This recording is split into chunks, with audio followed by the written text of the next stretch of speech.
It's very special and very challenging. You know, it's not easy to be a Christian because once you're a minority, and as you know, the Christians are a minority in the country, especially the Christians of Jerusalem. In all of Jerusalem, which is about like 1 million in terms of population, there's less than 6,000.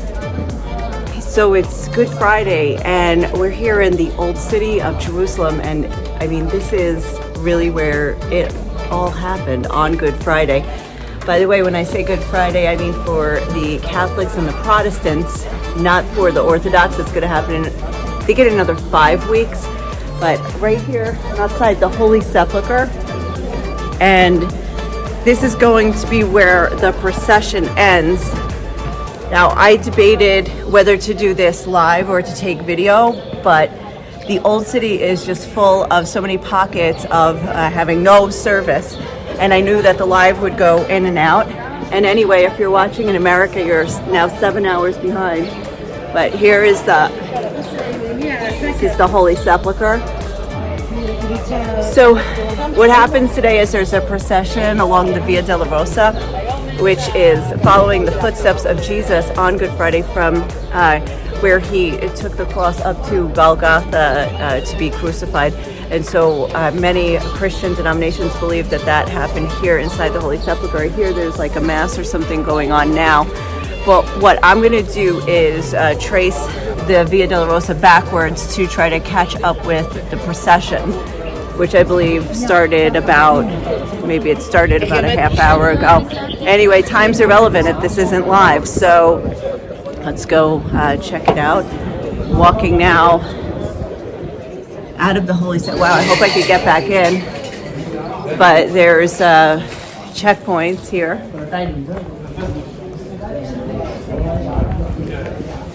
I'm with the procession. Hopefully I'll be able to get in. Ah, wow, it's closed off here too.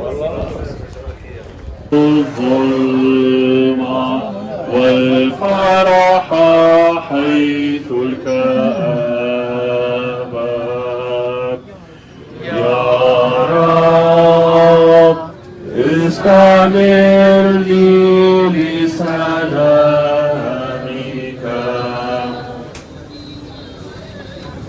أبانا الذي في السماوات ليتقدس اسمك ليأتي ملكوتك لتكن مشيئتك كما في السماء كذلك على الأرض أعطنا خبزنا كفاف يومنا And now we get to go in. من شجاك الملاك ابن من هذا السفيه. All right, so I'm in the Holy Sepulchre right now, Good Friday. This is, I mean, if you're a local Christian, imagine this is where it all happened. I mean, they believe this is the tomb of Jesus. On Orthodox Easter, there will be a big ceremony here called the Holy Fire Ceremony. But anyway, I'm glad I came here today to be a part of this. I was honestly worried that the roads were going to be closed because they usually are during Ramadan, the roads leading to the Old City. So I didn't think I was going to get into the Old City very easily, but I did. But I was glad to be a part of it. You don't have to understand the language to know what's being said and to understand. I mean, it'd be nicer, but I got a lot of it here. There's also this guy here that appears everywhere, and he lives in Jerusalem, and this is how he dresses all the time. I don't know what the story is, but here he comes. One day I'll ask. Yeah, so what you just experienced right now in the city is two processions. The first procession, which is the bigger one, was the local procession for the local parish, for the local Catholics of Jerusalem, and that was an Arabic, said one. The procession that went just after it, that would be the official Franciscan one. Now, the Franciscans all through the year, not only today, not only on Good Friday, all through the year, the Franciscans every Friday will do the Way of the Cross. That's a must. And the way they do it in Latin. So on Good Friday, the main procession, the bigger procession in the city, would be the one that is done by the local Catholics, and that's the one done in Arabic. So that's the difference in between the two processions. But at the end of the day, it's the same. It's walking through the way of sorrow, the way of the cross, commemorating, of course, the Good Friday today. What does it mean to be a Christian here in Jerusalem? It's very special and very challenging. You know, it's not easy to be a Christian, because once you're a minority, and as you know, the Christians are a minority in the country, especially the Christians of Jerusalem. In all of Jerusalem, which is about like 1 million in terms of population, there's less than 6,000. Less than 6,000, and we're not talking only about the Catholic community, we're talking about all denominations, which means the main Catholic and Orthodox, plus all of the others, like the Armenians, the Coptics, and so many others.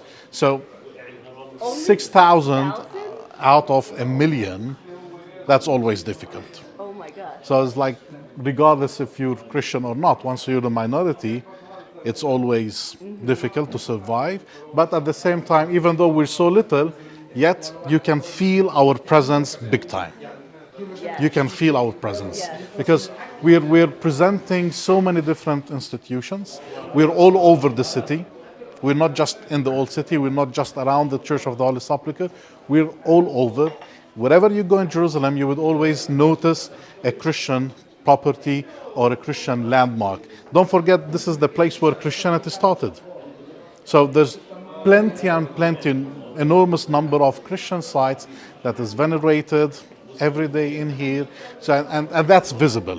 So even though you might not get to the chance to meet the living stones, there's unfortunately the solid stones, but at least you can still see it.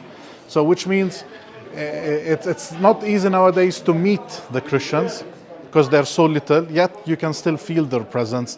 Not only in holy sites, we also have lots of institutions, lots of educational institutions, lots of humanitarian institutions. That's all run by the different churches. Because at the end of the day, the message of the Christians of the Holy Land, and especially Jerusalem, is peace. So that's why we're present everywhere, and we're trying always to make it better. Right, so this is part of the Via Dolorosa, which is the path of suffering. It's believed to be where Jesus walked and stopped along the way. There's different mentions in the Bible of the different stops he made with his cross on the way to Calvary.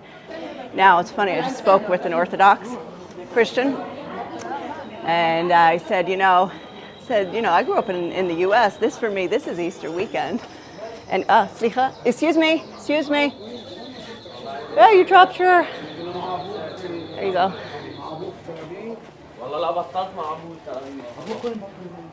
All right, so, for me, this definitely is Easter weekend, not, 5 weeks from now. And he said, the Orthodox do it by the Bible. Because according to the Bible, Easter has to be after Passover. And it's true. If you look at the timeline of Holy Week, Jesus was in Jerusalem to celebrate the Passover. Now, Passover this year, according to the Jewish calendar, which it always is according to, by the way, which is why it moves every year, according to the Western calendar, Passover isn't until the end of April. I think it starts on the 21st or the 22nd. And then the Orthodox Easter will be after that. You know what? I guess he's right. I guess the Orthodox got it right this time.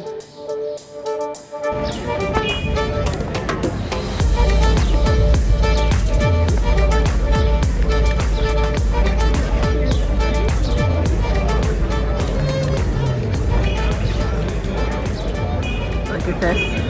In Arabic, one direction, in Hebrew, the other. I mean, nothing like defining you by your language, right? Presumably Al-Aqsa Mazekar Kotel Maravi, that's to the western wall. And let's read the Arabic, which we really saw. Ramadan Kareem, something. Wow, at least I got that. So anyway, as you can see, Muslims that way, Jews that way. That's so funny. I guess the Christians, if they were trying to go, they're stuck. So always nice to be here. There's something about it. I mean, look, you can partake anywhere you are. You have your faith is your faith anywhere you go. But sometimes to be in the place where it all happened can just elevate your faith, enhance it, just infuse it with a different kind of life. And I think it's amazing. Now, we're gonna do this again in about 5 weeks for the Orthodox Easter, which is exciting because I feel like if I didn't get anything out of it this time, I got another shot.